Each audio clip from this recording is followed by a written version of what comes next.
Et je suis donc français d'origine espagnole. Je suis né à Paris il y a maintenant 58 ans. Je suis séparé, j'ai 2 enfants. L'aîné Antoine de 31 ans et Marie de 25 ans. Je suis ingénieur de l'école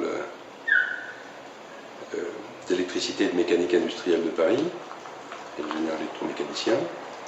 Et je suis arrivé pour la première fois au Mexique en 1980. Donc il y a maintenant 30 ans, et pour être très précis, je suis arrivé à une date assez originale, puisqu'il s'agissait du 14 juillet 1980. Donc j'ai créé mon entreprise presque immédiatement, dans les 6 mois qu'on suivit, une entreprise dans le domaine de l'ingénierie éducative. Alors l'ingénierie éducative, c'est quoi? C'est pas forcément un secteur très connu, c'est l'équipement et la formation des professeurs de l'enseignement technique.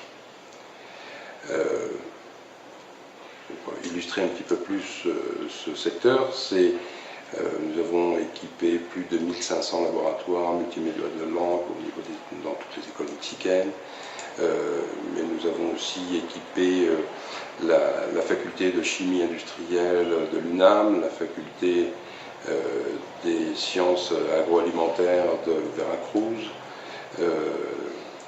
le lycée professionnel de fabrication de chaussures de León, Guanajuato, l'école automobile de Monterrey, des activités très différentes dans cette spécialité. Et notre plus grosse et plus belle réalisation, c'est d'avoir installé à Mexico le système des IUT français. Puisqu'aujourd'hui on compte, il y a plus de 20 ans maintenant, on compte 65 universidades tecnológicas qui sont complètement inspirées des instituts universitaires de technologie français. Opération que nous avons menée en collaboration avec le ministère de l'Éducation de France.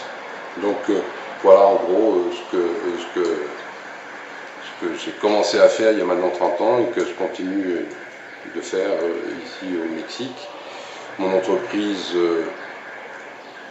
c'est une 50aine de personnes et on fait entre 10 et 14 millions de dollars, on va dire, chaque année de chiffre d'affaires. Donc voilà, voilà 3 ans maintenant que je suis vice-président de la Chambre, sous la présidence donc, de Max Brassard, qui a réussi en 3 ans à restructurer toute une chambre de commerce et d'industrie franco-mexicaine, donc vraiment avoir une toute nouvelle équipe, puisqu'il y a 2 ans, toute l'équipe a été complètement rénovée. Julie Riot, la directrice générale, a restructuré toute une équipe qui est toute neuve. Donc il y a vraiment que 2 ans que cette équipe s'est mise au travail. Et il faut bien se rendre compte qu'aujourd'hui, ce qui m'intéresse beaucoup, surtout de dire, de communiquer, c'est que je vous parlerai un petit peu de ce que je compte faire pour l'orientation de cette chambre, mais pour savoir où ce qu'on va, il faut d'abord savoir ce qu'on est. Et donc en 2 ans, il y a quand même réussi, notre équipe, sous la présidence de Max, on a réussi quand même à doubler, pour essayer de doubler le nombre de membres.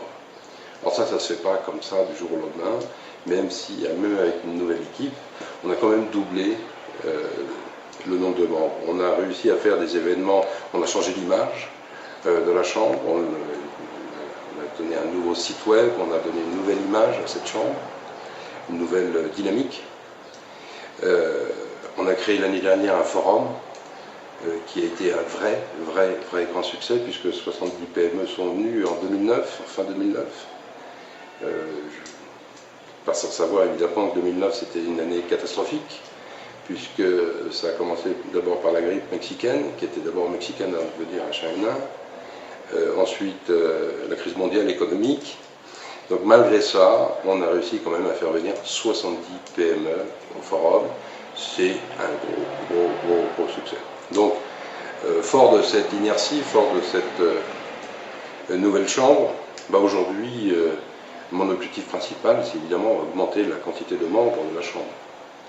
Alors, ça, c'est un objectif. comment le faire maintenant? Alors, le faire comment? C'est en améliorant évidemment les services que la Chambre doit fournir à ses membres.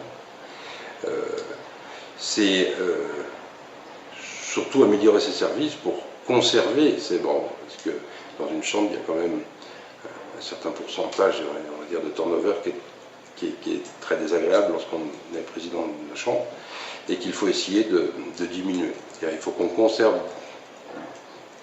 au maximum nos membres. Donc, évidemment, systématiquement être vigilant sur la qualité de nos services.